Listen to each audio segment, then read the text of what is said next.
বিশ্বের মোট তেল ও গ্যাসের 20% আসে হরমুজ প্রণালী দিয়ে। ইরান যুদ্ধের জেরে এই রুট কার্যত অচল হয়ে পড়ায় আন্তর্জাতিক বাজারে জ্বালানি সরবরাহ ব্যবস্থা ভেঙে পড়েছে। প্রণালী চালু করতে পাল্টা পদক্ষেপ হিসেবে নৌ অবরোধ দেয় যুক্তরাষ্ট্র। ট্রাম্পের দাবি, ইরান প্রতিদিন $500 মিলিয়ন লোকসান গুনছে।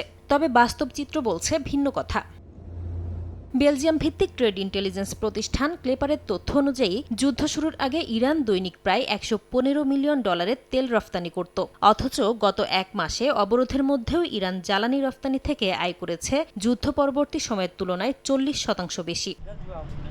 বিশ্লেষকরা বলছেন, ইরান এই চাপের জন্য আগে থেকেই প্রস্তুত ছিল। গত ফেব্রুয়ারিতেই দেশটির কাছে প্রায় 127 মিলিয়ন ব্যারেল ভাসমান তেলের মজুদ ছিল। তেলের প্রতি ব্যারেলের দাম গত এক মাসে একদিনের জন্য $90 নিচে নামেনি, অনেক দিন ছিল $100 উপর।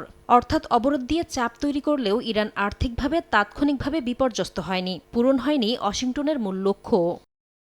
ইরানের যুদ্ধ শুরুর কারণে নিজ দেশেই রাজনৈতিক চাপের মুখে আছেন ট্রাম্প। সংঘাত পরিচালনা নিয়ে তার ক্ষমতা কমাতে উঠে পড়ে লেগেছে বিরোধী দল। কংগ্রেসের অনুমতি ছাড়া 60 দিনের বেশি কোনো দেশে সামরিক অভিযান চালাতে পারে না মার্কিন প্রেসিডেন্ট। ফলে আগামী 1 মের মধ্যে কংগ্রেসের কাছে এই অভিযানের বৈধতা প্রমাণ করতে হবে ট্রাম্পকে।